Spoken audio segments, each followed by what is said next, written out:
السلام عليكم ورحمة الله تعالى وبركاته.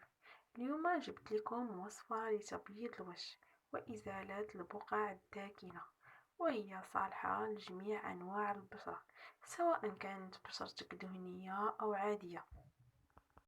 تستعملي هذه الوصفة ولا بد ما تستعملي مقشر طبيعي للوجه تقشري به البشرة ديالك. أنا اختاريت ليك مقشر اللي كنستعملو دائما، وهو كيتكون من قهوة حبوب مدقوقة، ماشي قهوة سريعة الذوبان. كيف ما كتشوفوا ها هي، كنضيف عليها زيت الزيتون كيف ما كتشوفوا، ونخليه بضع دقائق على الوجه ديالنا، حركات دائرية، نمصيو البشرة ديالنا ونحاولوا نقشروها، ومن بعد يمكن لنا نغسلو عادي ونشفوا البشرة ديالنا. الوصفة اللي امامنا اساسها الكركم، كيف ما كنقولوا ليه الخرقوم البلدي. هاد المادة كتعتبر كمكون طبيعي اساسي في العناية بالجمال، كيقلل آثار الندب وآثار الحبوب، كيأخر علامات الشيخوخة وعلامات التبدل، كيعطي للبشرة التفتح والبريق الطبيعي والرطوبة. كنحتاجو ملعقة صغيرة من الكركم زائد ماء الورد، قطرات من الحامض، خليط من الذرة كيف ما كتشوفوا غادي نطحنوها من بعد، الروز العادي، الحمص، وملعقة صغيرة من بودرة نيدو.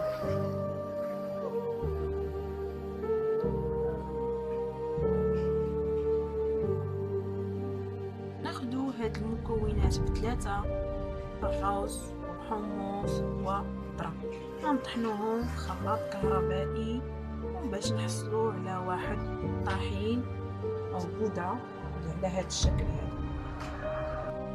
من بعد ما حضرنا طحينة الحمص والذرة والروز على هاد الشكل هذا، ها هي دابا غنشرعوا في الوصفة ديالنا.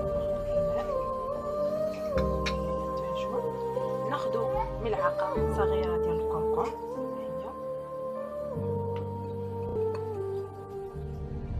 نضيفو عليها ملعقة صغيرة من الطحينة اللي استعملنا ووجدنا. نتذكر طحينة الروز والحمص والذرة هكذا،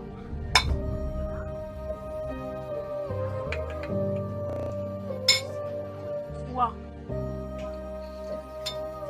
بودرة ديال الحليب او نيدو، ملعقة صغيرة من نيدو.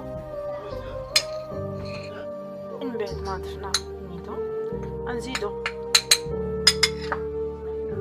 قطرات من الحامض، نحاولوا ما نكثروش حيت الحامض كيأثر على البشرة، هو فعال في تبييض البشرة لكن كثرة كتأثر بحال هكذا.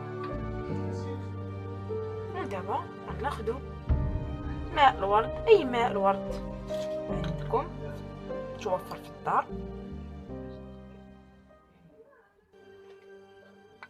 نضيفوه حتى نحصلو على عجينة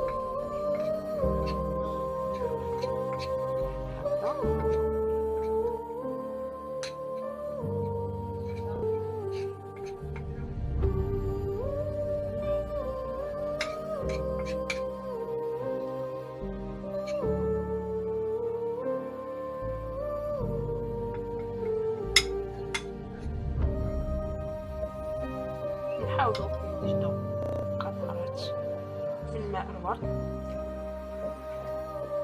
وهذه الوصفة انت غتحتاجي الكميات اللي غادي تكفي.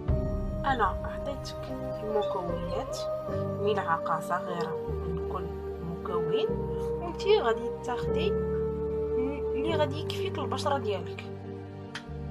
هكا دابا هذه أصبحت عجينة صالحة للاستعمال. غتطبقيها على البشرة ديالك وتخليها 15 دقيقة على الوجه ديالك وتغسليه بالماء البارد.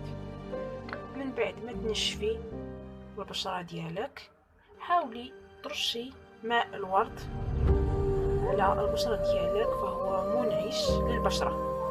وهكذا يمكن لك تستعملي الوصفة من مرة حتى ل2 مرات في الأسبوع، وغتلاحظي نتائج جيدة من أول استعمال. ومع المداومة غتكون نتائج مبهرة بإذن الله. وشكرا على المتابعة.